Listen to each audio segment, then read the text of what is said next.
गर्व, अभिमान और अहंकार, ये तीनों सुनने में एक जैसे लगते हैं, परंतु तीनों का अर्थ भिन्न होता है और परिणाम भी। तीनों का आरंभ प्रेम से होता है, स्वयं से प्रेम। परिश्रम हमारे मन में गर्व को जन्म देता है और सफलता अभिमान जगाती है। यहां तक ठीक है, परंतु जब ये भावना अहंकार बन जाती है तब वो समस्या बन जाती है, क्योंकि सबसे बुरा अंत अहंकारी का ही होता है। परंतु मनुष्य के लिए पहेली यही है कि पहचाना कैसे जाए कि अहंकार जग गया है और उसका दमन आवश्यक है। इसका उत्तर मैं नहीं, आपका मन देगा। जब तक आप स्वयं से प्रसन्न हैं, जब तक आप सबसे ऊंचा उठने का प्रयास कर रहे हैं, तब तक ठीक है। परंतु जब आपके मन में दूसरों को नीचा समझने का भाव आ जाए तो सावधान हो जाइए, क्योंकि यही अहंकार है जो वास्तव में आपको हीन कर रहा है। हमारा शरीर प्रकृति का एक महान आविष्कार है। इससे जटिल संरचना संसार में और कोई नहीं। हमारा शरीर जितना जटिल है, यदि इसे ठीक से जाना जाए तो इससे अधिक सरल ज्ञान देने वाला और कोई नहीं। हमारे शरीर में 5 इंद्रियां होती हैं जो हमें भाव, गुण और वस्तुओं का बोध कराती हैं। हमारे पास आंखें हैं, नाक है, स्पर्श के लिए त्वचा है, कान है और जीभा है। सबका भिन्न भिन्न कार्य है। आंखों से देखना, कानों से सुनना, नथनों से श्वास लेना, त्वचा से स्पर्श करना और जीभा से स्वाद लेना। परंतु क्या आपने कभी सोचा कि प्रकृति ने हमें 2 आंखें दी, 2 नथने दी, 2 कान दी, स्पर्श के लिए ये पूरा शरीर दिया, परंतु जीभा केवल 1 दी? ऐसा क्यों? क्योंकि प्रकृति चाहती है कि हम देखें अधिक, सुने अधिक और ज्ञान अधिक अर्जित करें, बोले कम। क्योंकि अधिक वाचाल नाश को निमंत्रण देता है। स्मरण रखिएगा।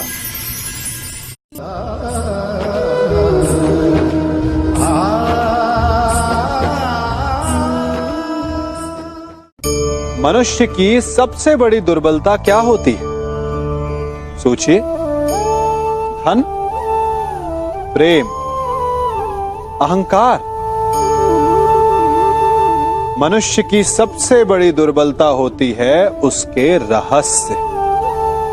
चाहे आप कितने भी शक्तिशाली क्यों ना हो, कितने भी प्रबल क्यों ना हो, परंतु उसके रहस्य उसके नाश की चाबी होती है। इसलिए यदि प्रबल रहना है, शक्तिशाली रहना है, समर्थ रहना है, तो अपने रहस्य को किसी को भी ना बताएं, ना मित्र को और ना ही शत्रु को, क्योंकि समय पड़ने पर कब कौन शत्रु हो जाए ऐसा कहना संभव नहीं। विभीषण को रावण के अमृत कुंड का ज्ञात था, इसीलिए प्रभु श्री राम रावण का वध करने में सफल हो सके। इसलिए उचित यही है कि आप अपने रहस्य को स्वयं तक ही सीमित रखें। तो दोस्तों,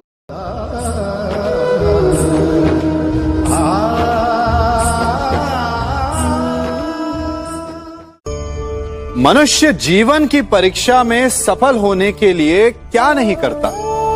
वो परिश्रम करता है, दौड़ भाग करता है, और ये सब करने के पश्चात भी जब उसका काम नहीं बनता तो वो नकल करता है ना? तनिक लौटिए अपने बचपन में। स्मरण कीजिए अपने बचपन की स्मृतियों का। क्या स्मरण हुआ?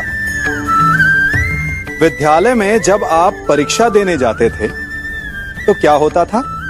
आप ना सही परंतु कोई ना कोई सफलता पाने के लिए नकल करता ही था और उत्तीर्ण भी हो जाता था, है ना? परंतु जीवन की परीक्षा ऐसी नहीं होती। नकल करने वाला सफल नहीं होता। कारण विद्यालय में सबके प्रश्न पत्र एक होते थे, परंतु जीवन के प्रश्न पत्र और उनकी कठिनाई सबके लिए भिन्न होती, तो निश्चित रूप से उनके उत्तर भी भिन्न होंगे ना। इसलिए यदि आपको जीवन में सफलता पानी है तो नकल ना कीजिए। स्वयं के प्रश्नों का उत्तर स्वयं ढूंढिए और सफलता आपकी ही होगी।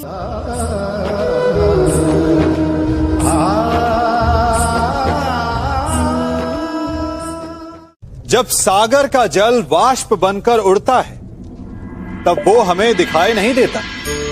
मेघ उस जल को अपने भीतर छिपा लेते हैं, लंबी यात्रा करते हैं, प्रयास करते हैं कि वो जल सदा उनके भीतर छिपा रहे। परंतु जब वायु का वेग उन्हें उड़ाकर किसी पर्वत से ले जाकर के टकरा देता है तब उन मेघों को बरसना ही पड़ता है, क्योंकि यही नियति है, यही प्रकृति है। क्योंकि जल को सागर में जाकर मिलना ही है। ठीक ऐसा ही हमारे साथ भी होता है। हम सत्य को अपने मन के मेघों में चाहे जितना छिपाने का प्रयास कर लें, परंतु समय की आंधी उसे वास्तविकता के पर्वत से ले जाकर के टकराकर हमारे समक्ष ले ही आती है। जिस भय के कारण आप सत्य को सामने नहीं लेकर आना चाहते, एक दिन वही भय हमारे समक्ष आकर खड़ा हो जाता है और फिर हम लाचार हो जाते हैं, क्योंकि हमने उस भय का सामना करने की तैयारी नहीं की होती। इसलिए सत्य से भागे नहीं, उसे छिपाए भी नहीं, उसे स्वीकार करें। भविष्य की बड़ी विपत्ति से बच जाएंगे।